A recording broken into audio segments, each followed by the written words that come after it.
wake that ass up. In the morning. The Breakfast Club.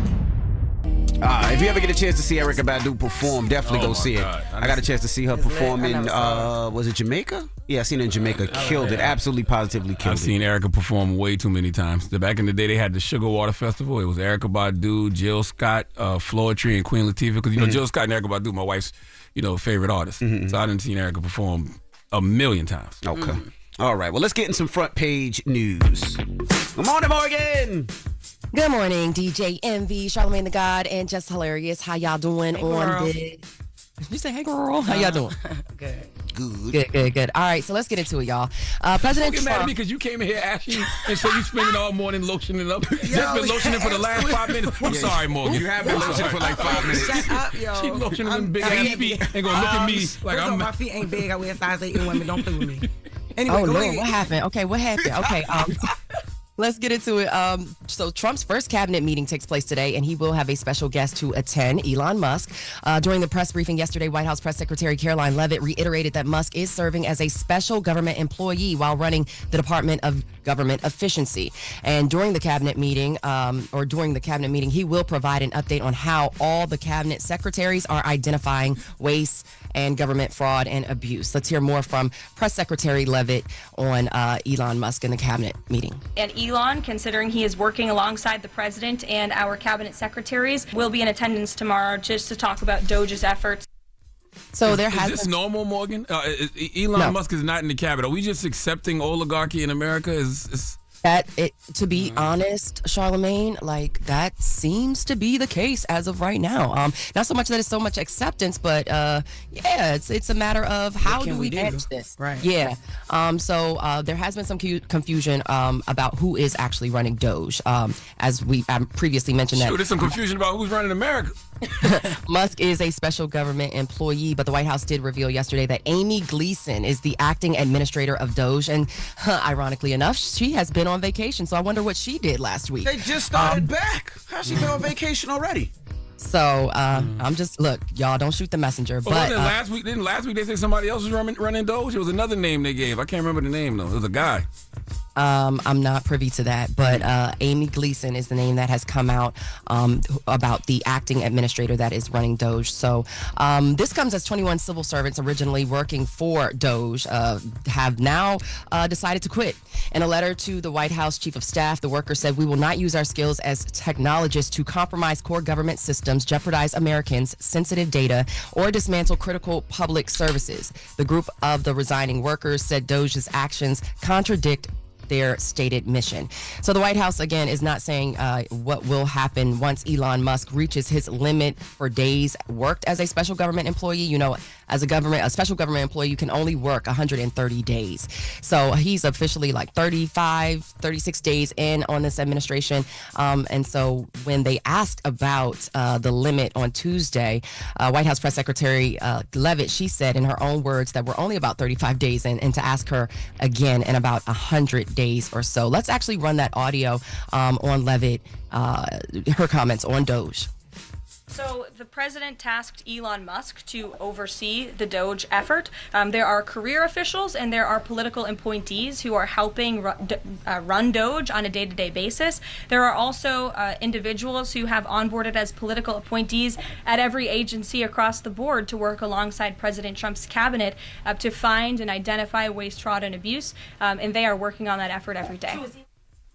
Yeah, so DOGE, Elon Musk essentially is overseeing things right now with Amy Gleason acting as the administrator who's been on vacation and supposedly going to check in soon. And that Do they have a picture of this woman or is she AI? No, there is a picture. She might be AI. Oh, okay. Still could be AI even with a picture nowadays. And then you, of course, have your 21 servants who have been working for DOGE deciding to resign and also protest as a result. They call them servants? Civil servants. Oh, civil servant. Okay, I'm about to say. What? But that pretty much wraps up 6 a.m. Jesus correct? I was Christ. gonna say we gotta. So you know. I don't know what's happening, man, but I don't see any of this ending well.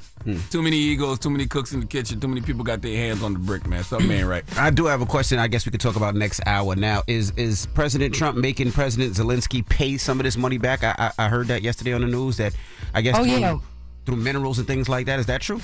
Yes, so the two countries are going to sign off on a minerals deal that is Trump asked for $500 billion in rare minerals, while Zelensky is, I know Zelensky is like, nah, you're going to get $100 billion because that's essentially what the U.S. provided Ukraine with in aid. So they'll sign that deal on Friday, and I'll get more into that a little later. All right, I just want to know if Joe Biden asked for money back, or is it just Trump just said, yo, we need this money back? I'm just curious. We'll get into it next hour, I'm sure.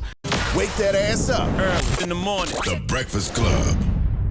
Morning, everybody. It's DJ NV, Jess Hilarious, Charlamagne the Guy. We are the Breakfast Club. Let's get back in some front page news. What's up, Morgan?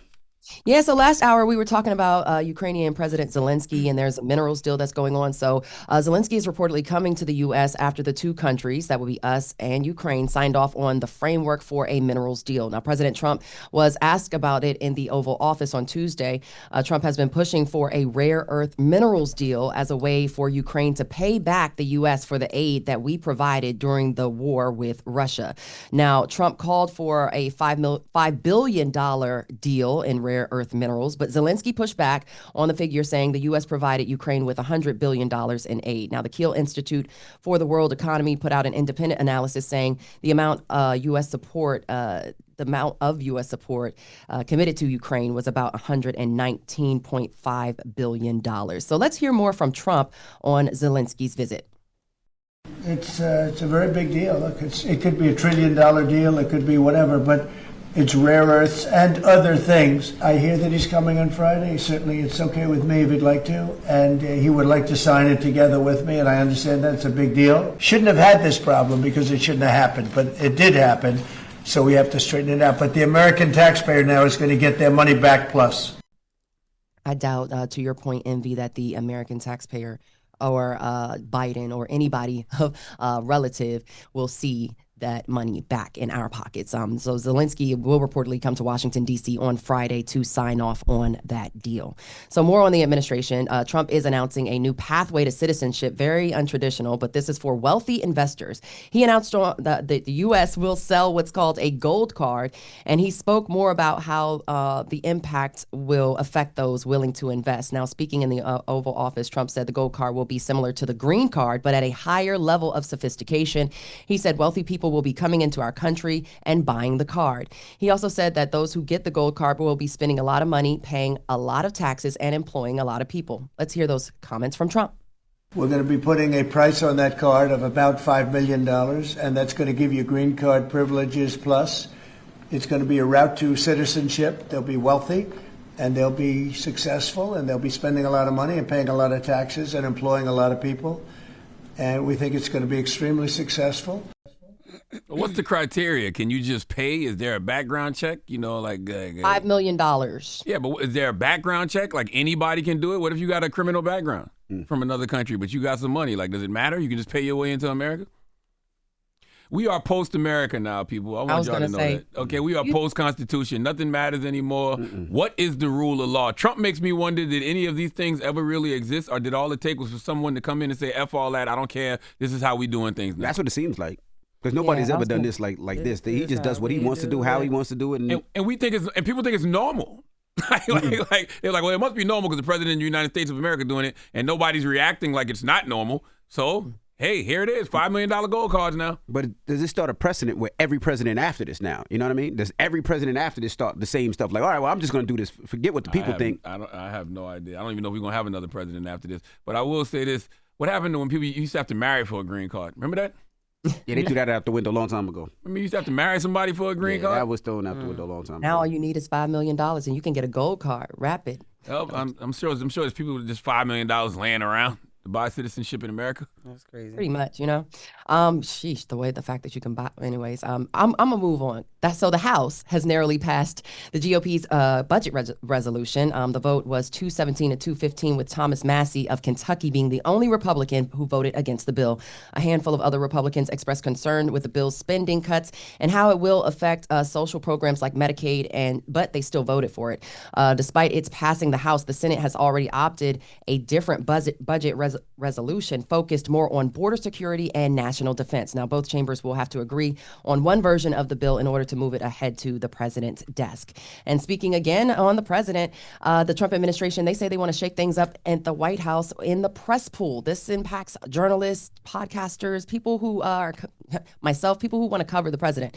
So White House spokesperson Caroline Leavitt said the administration will now welcome new voices as well as traditional legacy media outlets. She adds that this is a push to expand access to the press briefing room, and it means that the White House, not the White House Correspondents Association, will determine who gets access going forward. Let's hear more from Caroline Leavitt on press access at the White House. The White House press team in this administration will determine who gets to enjoy the very privileged and limited access in spaces such as Air Force One and the Oval Office. There are, as you know, look at this room, hundreds of journalists who show up to this building every single day and are not granted that luxury of flying on Air Force One and asking the President of the United States questions. And so we want to ensure, again, everyone has a seat at that highly coveted table. But alas, the legacy media outlets who have been doing this for quite some time and have invested resources into covering the White House, their spots will remain. What are you guys' thoughts on that? I'm not quite sure what they're saying. Are they just saying that they're going to give like podcasters and like a non-traditional media outlets access to things like Air Force One and stuff like that? If that's the case, I don't have a problem with it. Yeah, that sounds good. Yes, but it also means that some of your legacy media, while they still may be in the building, they may not be selected for certain things like Air Force One or like, well, again, she's going to have the rotating schedule for the 5 top legacy medias that are in the building, which is Fox, CNN, NBC, ABC, and CBS. Well, whose fault is that though? Because I mean, if you have a podcaster or a YouTuber or a streamer who has a bigger audience who might be more relevant to the now, wouldn't you rather have them? I mean, what if they don't know what they're talking about? Yeah, so but that's the thing. Gotta be educated.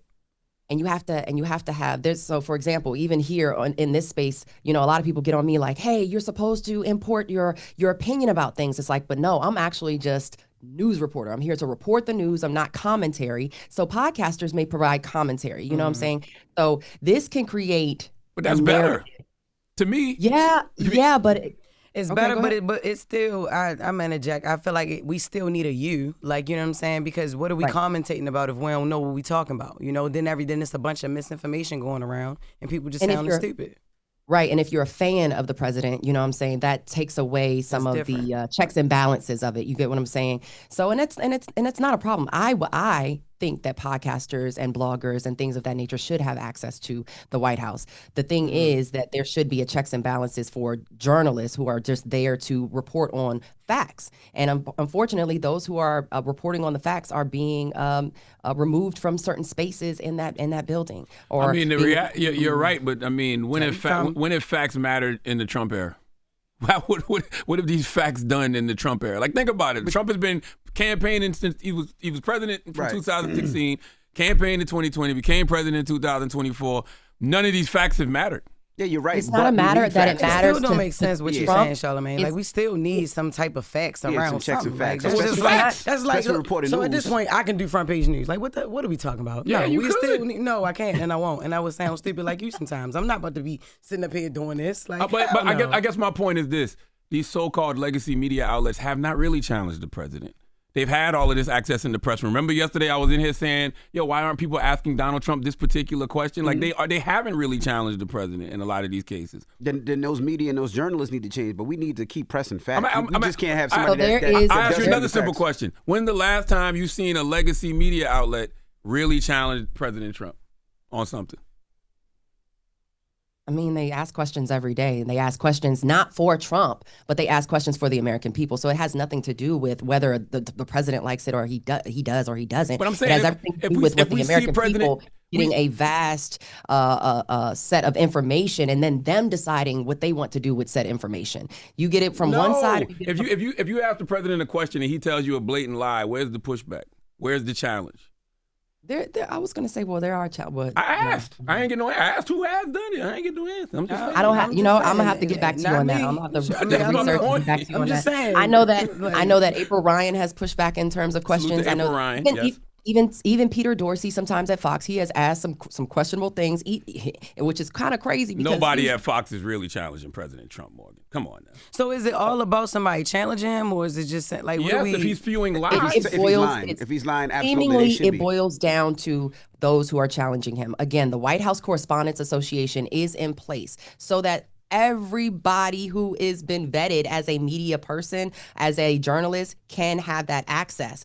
But at the same time, that keeps the checks and balances in place so that everyone can have an access. It's not selective, which is essentially what is about to happen.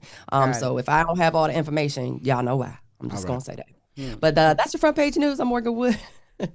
Follow me on social at Morgan Media for more news coverage, and I will continue to do my best, y'all, at Black Information Network. Download the free iHeartRadio app and visit us at binnews.com. Wake that ass up. In the morning. The Breakfast Club.